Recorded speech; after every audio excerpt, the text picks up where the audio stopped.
Powertrain Lewis. Ever since the accident, Powertrain has been no good at making decisions, and he drools, especially when he is excited or does anything mildly out of the ordinary.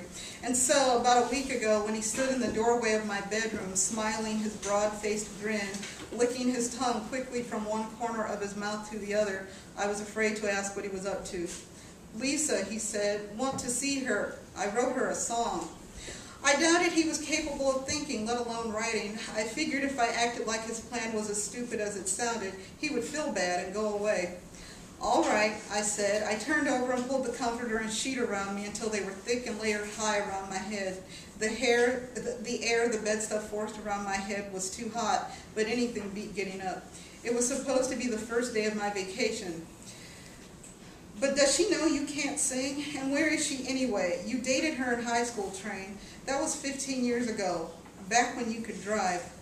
Powertrain put a heavy finger to his wet lips and made a sound like a little kid crying, except there were no tears and the sound was a deeper pitch.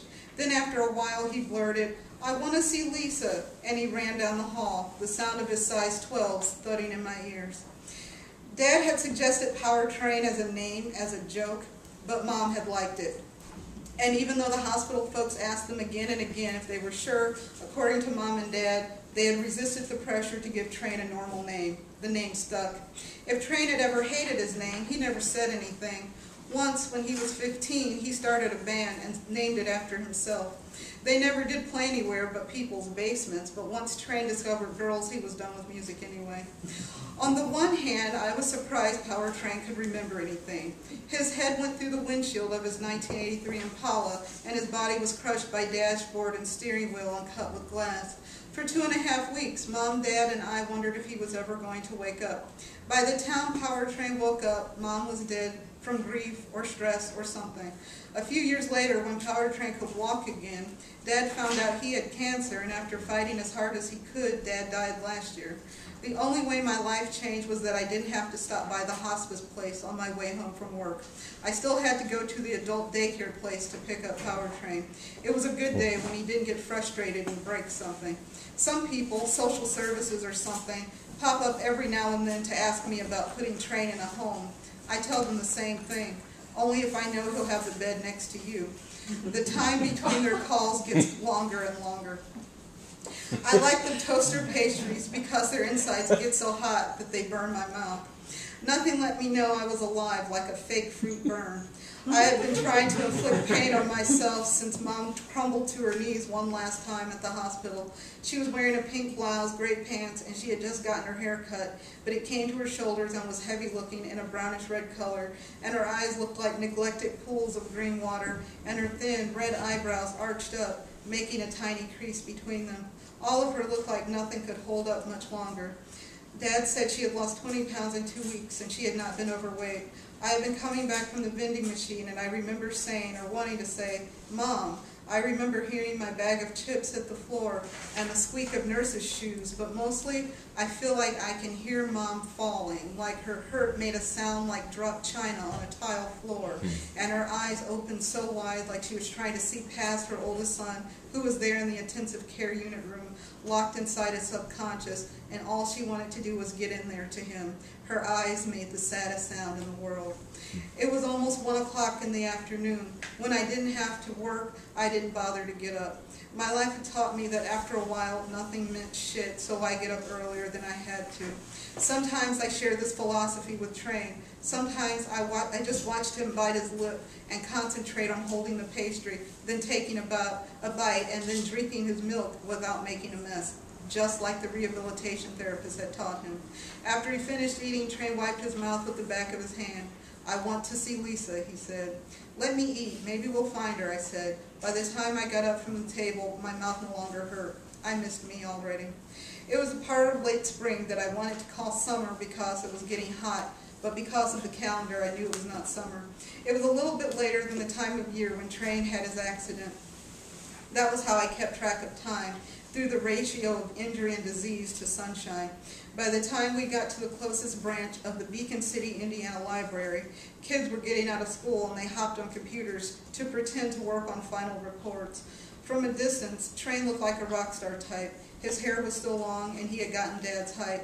I watched a couple of high school girls vie for his attention as Train stared at the sunlight pouring in from a big square window in the hall near the steps that led to the audiovisual department. Then he turned around, stimulated by the sun, his tongue flicking from side to side, and the girls turned to each other in embarrassed whispers behind their notebooks. They sat in heavy-looking upholstered chairs across from the circulation desk. I was at the desk waiting to reserve a computer. When I waited for an elderly couple to learn how to use the computer reservation system, I wondered how in the hell Train remembered anything about Lisa after his accident. I barely remembered anything, and sure, I had looked at her, but she was my brother's girlfriend. But I did notice that she was black with tan skin, and she was a natural blonde. That blew me away every time. Maybe his memory was mostly pictures, but how did he know her name? It was my turn to put my library card beneath the scanner, UPC code first, so I could hopefully get a computer downstairs, since Train had a problem with stairs with carpet, or at least the ones at the library. We sat on office chairs with wheels in front of computer number 8. I logged in. Powertrain breathed loudly. I want to find Lisa, he kept saying. I got rid of the library's homepage and went to a website where I had a hope in hell of finding people we had gone to high school with. Damn, Train, what if she's married, I asked. He was quiet.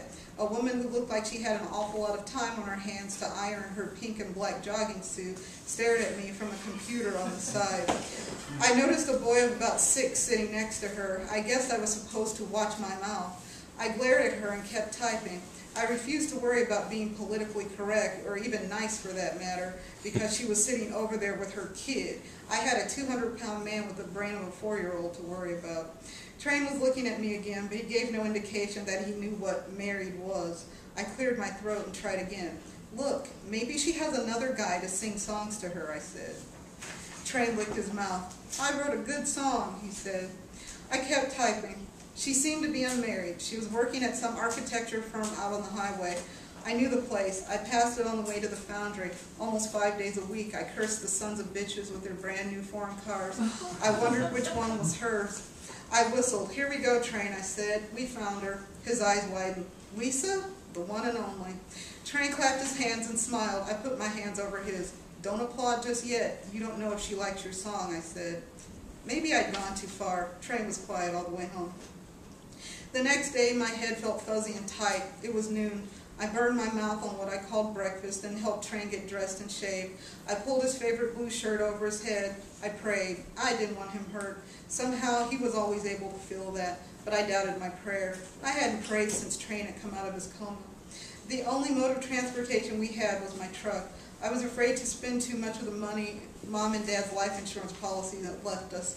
I never knew what Train might need. And what if something happened to him? The human resources people at the foundry wouldn't let me put him on my insurance, and his disability check only went so far. I kept my old truck. As the truck rumbled up the highway, Train acted like he was nervous. His song was written on a piece of notebook paper. He kept folding it and unfolding it. By the time we pulled into the parking lot at Chef Group architectural firm, the piece of paper looked like a map some old traveler dude on cable would use. It was creased and recreased as if Train had been trying out a song on one unsuspecting woman after another. The sun shone bright off the hoods and roofs of the Jaguars, Lexuses, Mercedes-Benzes, and Nissans. I was no racist, but I wondered what Lisa did in a place like that, and I still wondered which car was hers. Inside, the place was bright white, wide open, like a hospital, but nicer. There were big paintings on the walls and sculptures on pillars and a little fountain made out of a chunk of rock with little rocks sitting around its edge, sitting in the middle of the lobby. For a few seconds, both Train and I stared at the stream of water trickling over the jagged sides of the rock.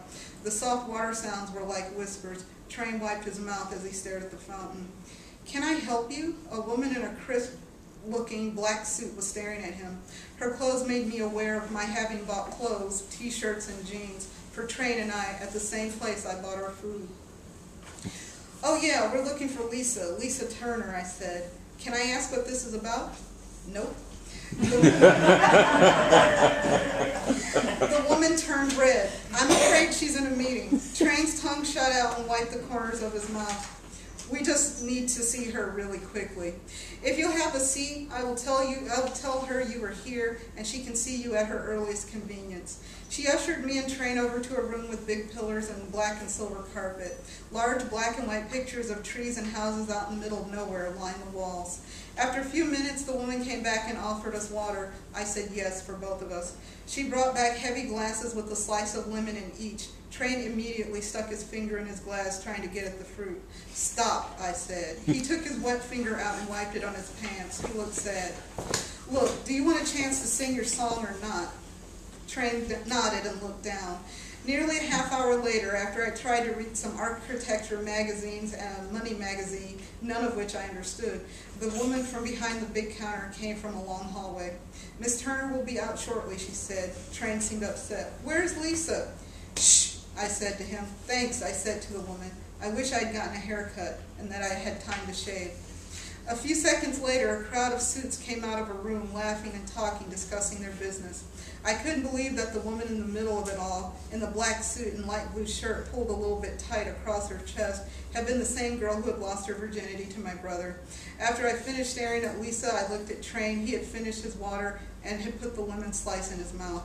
I took the glass and held it up to his mouth. Out, I said, hoping he would use his hand. He didn't. When I turned again, Lisa was standing in front of us. She looked a little pissed, like she wanted us to go back to high school and stay there. Shit, Ray, what are you doing here? Better, what is he doing here, she said. Hey, you almost married him, remember? As soon as you turned 18, that was what you wanted? Her voice was a hard whisper when she leaned in close to me. That was 10 years ago. I just made head of my division outside. Holy crap, all that time I had never known she had green eyes. She turned and walked away faster than me and Train. He toddled quickly to meet her pace, and I was afraid he was going to trip. That would mean he was going to cry, and I was going to have to pick him up. Lisa? Train called. She looked good in her suit from the back, too. She wore shiny black heels, higher than I would have guessed a business type to wear, but what did I know? Lisa turned around. What? I miss you, Train said. The smile she gave him was tight, more pity than anything. Nobody said anything as we walked to the parking lot. Once there, Lisa stopped at a silver Jaguar. It looked new. Your car? I asked. She smiled. Yes. Then, what do you guys want? Want to talk to Lisa, Train said. Lisa frowned at me. What's wrong with him? Car accident, 6 years ago, I said. I looked toward my truck. Still, out of the corner of my eye, I could see Train with his head tilted forward and a long string of spit running from his mouth to the ground. Geez, Lisa said. He, wanted to talk to you, I said. Lisa kept frowning. Even though her hair was pinned up, she ran her hand over her head like she had to smooth it down. Gosh, you don't remember either, do you? I shrugged. Remember what? What he did to me at the end. What did he do? She shook her head and took a few steps around, arms folded across her chest. He tried to give me to you on your 16th birthday. Then he said he was kidding, but I found it racist. I wanted nothing to do with either of you after that. Really? No, it wasn't like that. If he said that, he was kidding. I wasn't sure. Hell, a lot had happened. She leaned against her car. I looked at my truck. The blue paint was faded, and rust was growing low on the body above the wheels, and there was nearly a hole in the driver's side door. It didn't feel like kidding. He was just done with me anyway after he had my virginity, bastard. Hey, you know that wasn't true, I said. She shrugged. So how did you end up here, I asked. College, then grad school. I worked my ass off. Why are you so mad? You have to know this is weird, right? She stopped talking. Train was staring at us. I knew he didn't really understand what we were saying, but he could tell we were not happy. Ray sad? He asked. No, buddy, I'm not sad. I slapped his arm to make him know it was all right. Train wiped his mouth with the back of his hand. Lisa frowned. I'm going to be sick, she said. Lisa reached into her car and got out cigarettes and a silver lighter. I didn't know you smoked. I didn't when you knew me. Oh.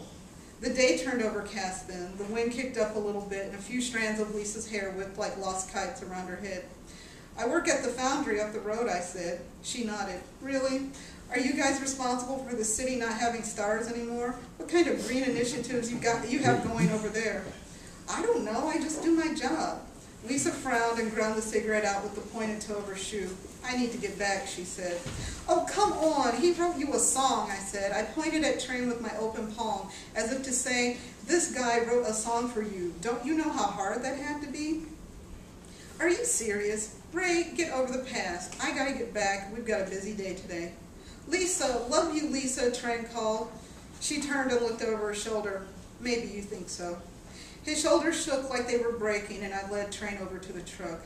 Clouds piled up in the sky as we sat in the truck before taking off.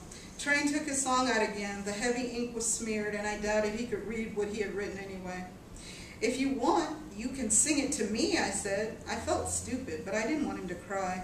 Train looked at me like he was annoyed. His brown eyes were clear and hard. Even he was too smart to settle for a consolation prize. I shrugged and turned the ignition.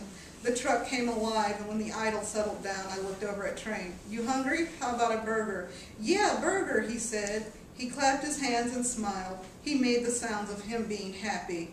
That was good enough for me.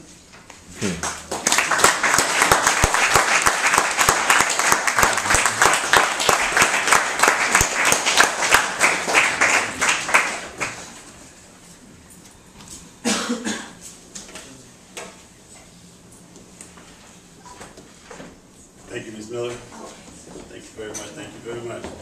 There's so much emotion in your writing, and I felt the depth and then the connection between you and your family members. Thank you for sharing. That last poem was very touching.